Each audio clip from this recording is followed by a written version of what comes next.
Hello, my friends. Welcome once again to another edition of Spiritism, a closer look.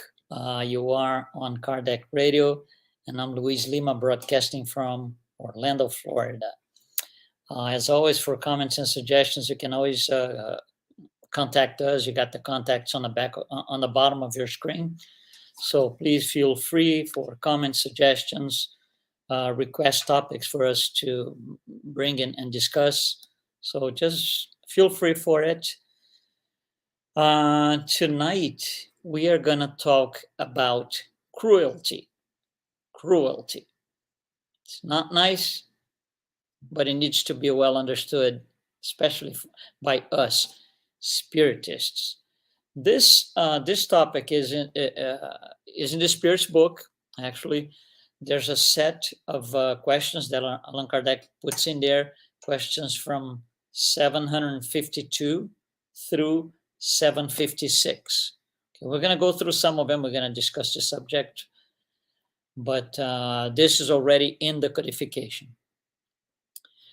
Okay, so when we start discussing the issue of cruelty, we need to divide this thing in two parts because there are two angles that we can take to approach the subject.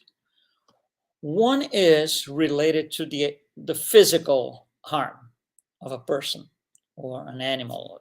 It's the physical harm, and the purpose here for those who practice the cruelty is to expose someone, their victims, to some sort of physical torture.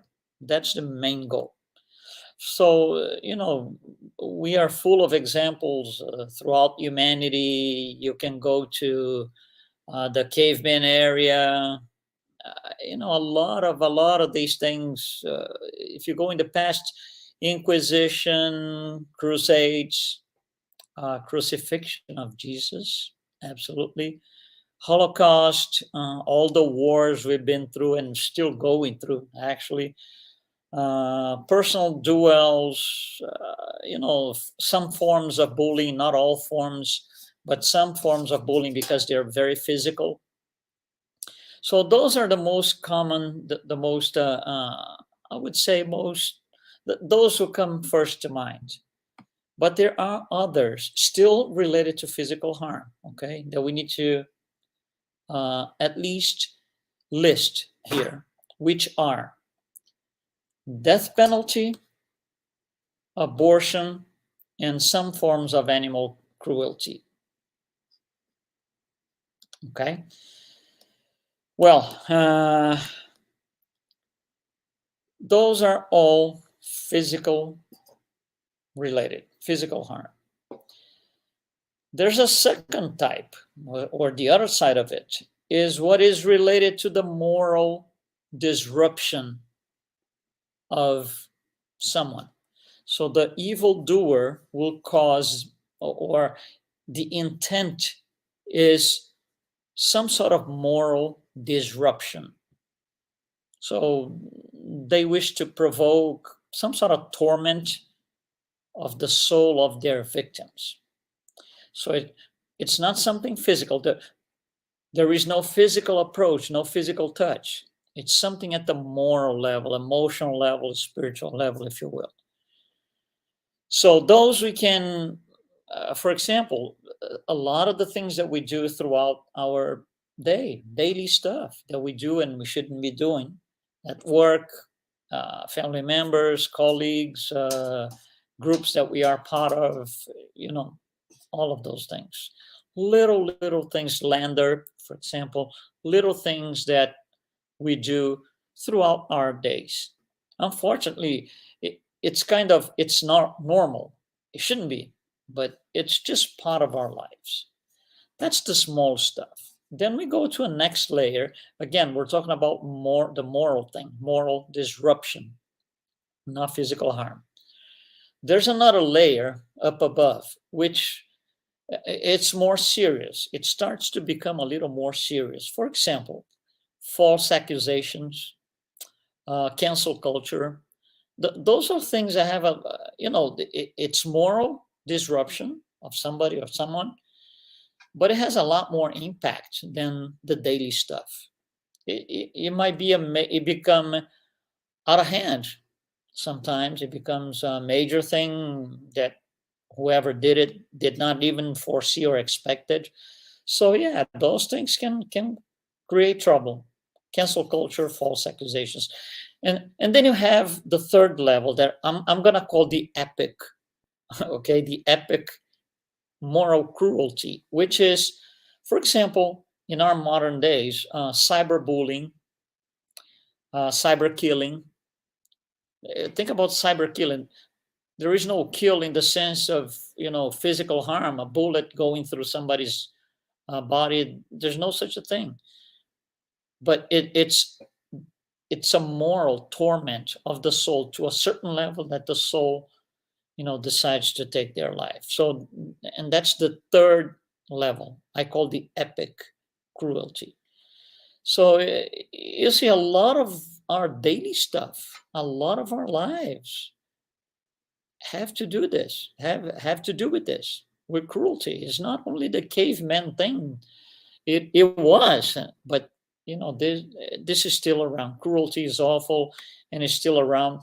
And cruelty kind of goes in line with destruction. At least that's the main idea of somebody who produces some sort of cruelty. So, how come are we still facing this if we are not cavemen anymore?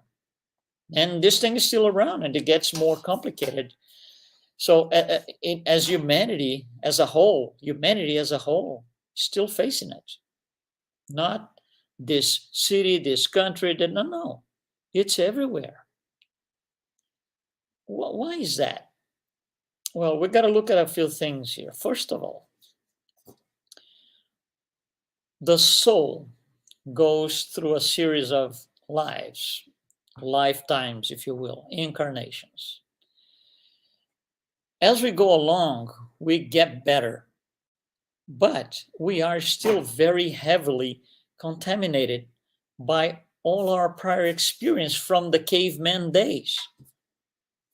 All these past lives that we have had, we have not yet been able to clean up our perispirit. So we are still carrying the heavy energy of our animal days.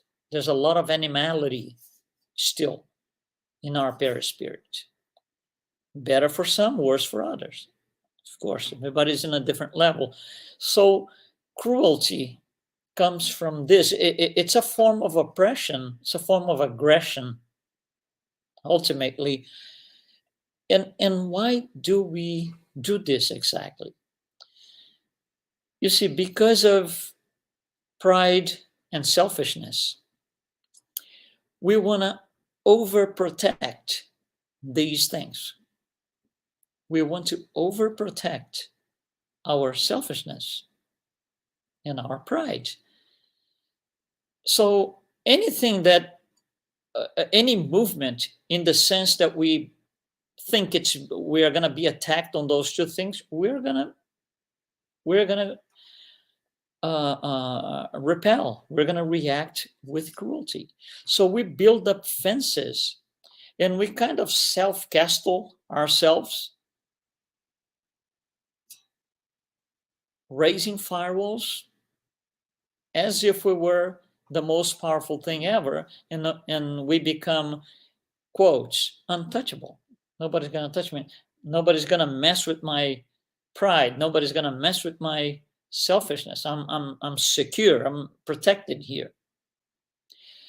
So cruelty becomes nothing more than this tool, which becomes a form of destruction to avoid the destruction of the self. It's a reaction to something that didn't happen. It might happen. It's a reaction to something that didn't happen. That's very serious. That's why we are still on the stage that we are, evolutionary stage that we are, because we have not yet mastered getting past that point. So one of the questions in the Spirits book that we showed in the beginning, from 752 through 756, one of them is, may we link the sentiment of cruelty to the instinct of destruction? It's a straight black and white question, waiting for a black and white answer. Answer, it is the destruction instinct in its worst form, because even though destruction is sometimes necessary, cruelty never is. Cruelty is always the result of an evil nature. Okay, then I'm going to put something on the screen that we've used many, many times, which is the spirit scale. I'm going to leave it here on the screen, on a corner of the screen, so we can come back to it several times. We're going to come back here. So when you look at this, we explained, we had two programs in the past, in December, explaining in details the spirit scale. So if you want to, go back to those programs for more information, please do so. So when you look at this scale, anything red, meaning towards the bottom of the scale, right? The further to the bottom, the more evil it is. Up on the top, it's good. In the bottom, it's evil. So cruelty is a result of evil. Okay, if cruelty is a result of evil, okay, just think about this. Evil is here somewhere. You're not going to find evil here at this level. Evil is here. So people who commit cruelty of any form, we've discussed some of them so far, they are here.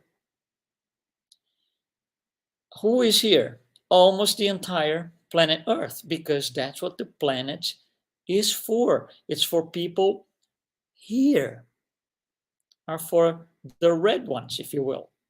Just by going through the colors on the scheme, it's for people here. So in a world of trials and expiations, being these people are living there, cruelty is expected. We don't want it. That's a different story. I'm not going to say it's nice and easy. No. Of course we don't want it. But it's kind of expected, because it's evil nature, and evil is down here. Right? Another thing that we need to visualize here, cruelty is always at the bottom of the scale. It's always here. There is no cruelty here. No, it's always at the bottom of the scale. It's mostly for impure spirits that are reacting. It's a response using their animality, their animal instincts. So this is very clear in the Spiritist codification. This thing is down here. Don't think that a benevolent or learned spirit is going to do some form of cruelty. No, 0% chance. Because if they do, they are not here. If they do, they are here. This needs to be very clear. Okay, let's bring another question that's part of the group of questions. Why is cruelty the dominant characteristic of primitive peoples? Again, primitive peoples, where are they? They are here. So the question is, why is cruelty a dominant characteristic? And the answer is because among primitive peoples, matter dominates spirit. So for these spirits here, right, material life supersedes or becomes more important, or gets more attention, let's put it this way, than a spiritual life, which is not the same up here. Up here is exactly the other way around. Spiritual life has precedence over material life. So there's all the animality here is very present in planets like ours. And then the next question is, doesn't cruelty result from an absence of moral sense? And then the spirits are going to say this, hold on, let me correct you. The moral sense is never absent, because the question by Allan Kardec mentions, isn't cruelty the result of an absence of moral sense? So they say, not absent. It's just not developed. It's like a seed. It's there. It might not be visible now. It's not developed.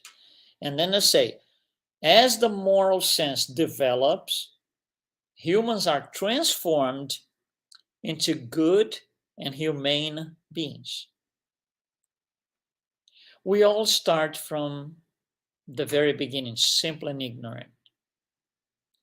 We are going to go through an entire process to learn and gather knowledge that will allow us to get past this point. But for now, we are still battling. We have not yet mastered, not being cruel. And in reference to this answer about the moral sense that the spirits give to Allan Kardec, he puts his own comment, he himself, Allan Kardec. He says, all faculties exist in humans in a rudimentary or latent state and develop according to how favorable the circumstances are. Develop according to how favorable the circumstances are. Part of making the circumstances favorable, we have a big saying on it. A lot of it depends on us. Not 100%, but a lot of it depends on us creating the situations that are going to make us progress morally.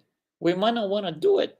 We might want to stay on material life altogether, but we are able to create the circumstances. And here's another question, 755. That's an interesting question. Why is that in the most advanced civilizations, there are individuals who are at times as cruel as barbarians? If you turn on the news, the question is, why do we see these on the news in 2023? That's basically what the question is.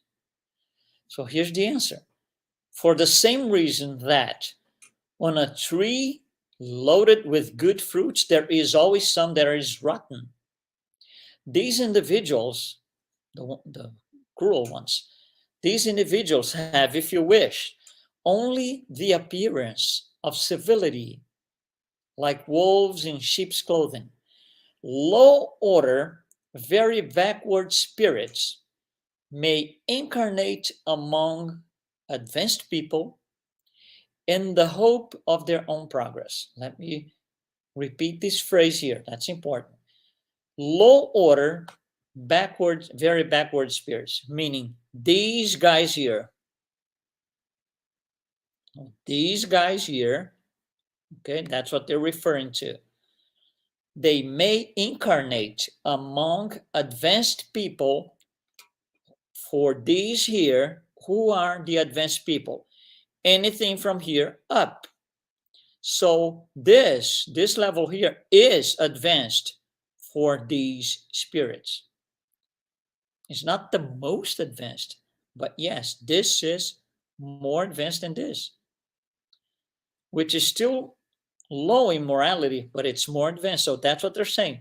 These very low order spirits may incarnate among advanced people in the hope of their own progress.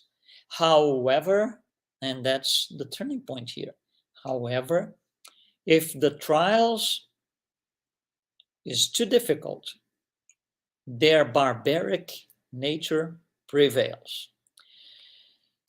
It's almost like this. the spirit is here. So it incarnates where there are better spirits than that one is. Let's say this incarnates in the middle of people pseudo-learned, but they're impure. If it's too complicated, they throw in the towel. Meaning, forget trying to get up to this level. Let me just do my stuff. They throw in the towel and stay where they are. Barbaric nature prevails. Now, nobody's telling that spirit, him, her, whatever, to do this. It's a personal choice. The spirit says, I can't do this. I want to stay here. It's my comfort zone. I want to continue doing the same thing. That's a personal choice. Nobody can force anybody to, jump over to the next level. And then the next question is, will the society of moral individuals someday be purged of evildoers? Meaning, one day, are we not going to have these guys around? That's the question. So what the spirits say is, first of all, humankind is evolving all the time. That's continuous progress. Humankind is evolving. What is evolving? All of those spirits, they're going to go up. The impures are going to become frivolous. Frivolous are going to become pseudo-learned, and so on and so and so. Humankind is evolving. And as it happens, the evildoers will disappear little by little. How do they disappear? Because they will have the opportunity to incarnate again and again and again. And more incarnations mean more experiences, which brings them more discernment, which leads them to make better judgment between good and evil.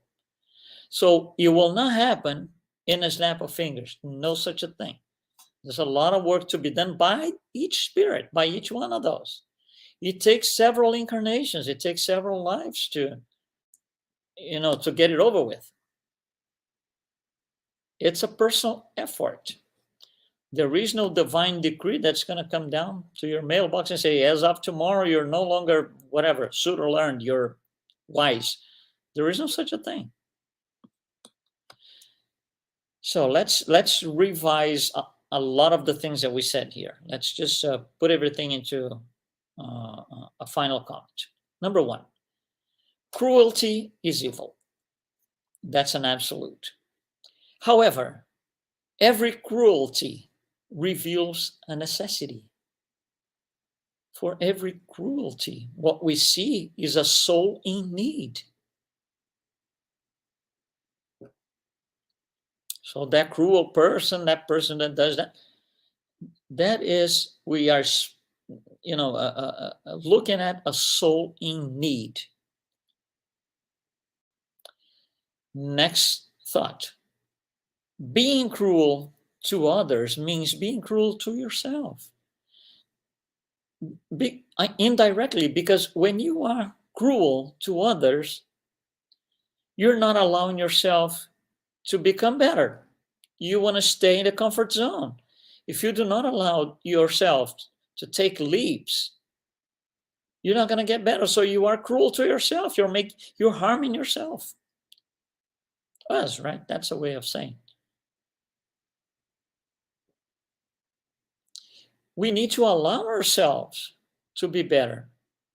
Staying in the comfort zone, being cruel all the time to everybody and everything, goes against it. See, cruelty is part of a spectrum. Just like the spirit scale that you see here, it goes from impure all the way up to the most developed, most pure spirits. Cruelty is the same thing. There's a lot of cruelty here, less here, less here, less here, less here, less. There is no more here. So it's part of a spectrum.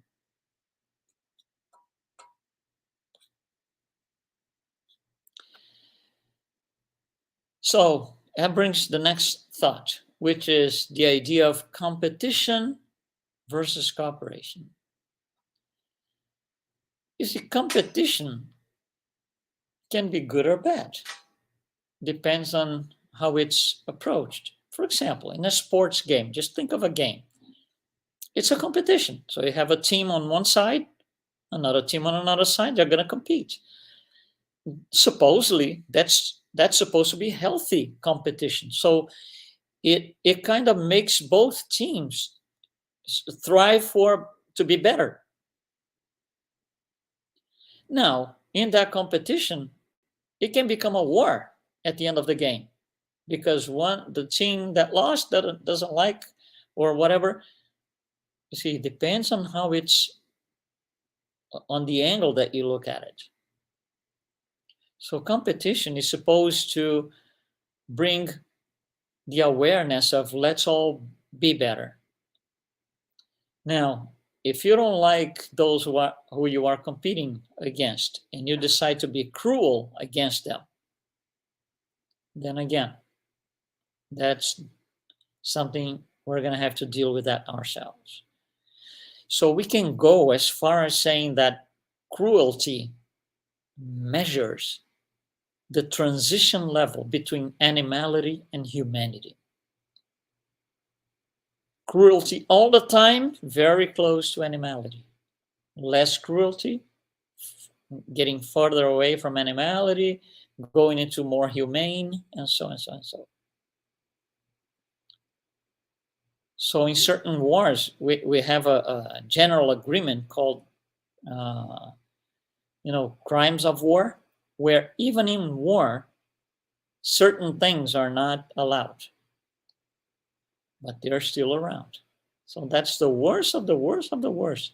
Even the cruel ones will say this is cruelty, but we still do this. 2023. So what do we take from this? First thing, I would bring up this question for all of us. How does it feel to be a victim of cruelty? How does it feel? Of any of those forms. We're not talking about physical harm. We're talking about the moral cruelty. How does it feel to be canceled? How does it feel to be canceled? How does it feel to be falsely accused of something? Cyberbullied. How does it feel? Well, Jesus, right? Don't do to others what you don't want others to do to you. So we should never do anything like that because we don't like it. We do not want to be victims of cruelty. So by that token, we should not do that. And the last thought is, what is the price that we pay for being cruel? What is the price that we pay? It's a hidden price. It's a hidden price. The hidden price is you're wasting your incarnation because you're not making any progress. And you're going to come back here to do the same thing all over again. That's a hefty price. Nobody wants to, like on school, right? You don't pass the next level. You have to take the same classes again. Nobody likes that. But that's what it is. Again, getting better, moving up from where we are. It's personal and not transferable. It's all on us. Thank you so much for following us here, for being with us again. Don't forget, Spiritism, a closer look every Wednesday at 7 p.m. Eastern Time. We'll see you next week. Be well.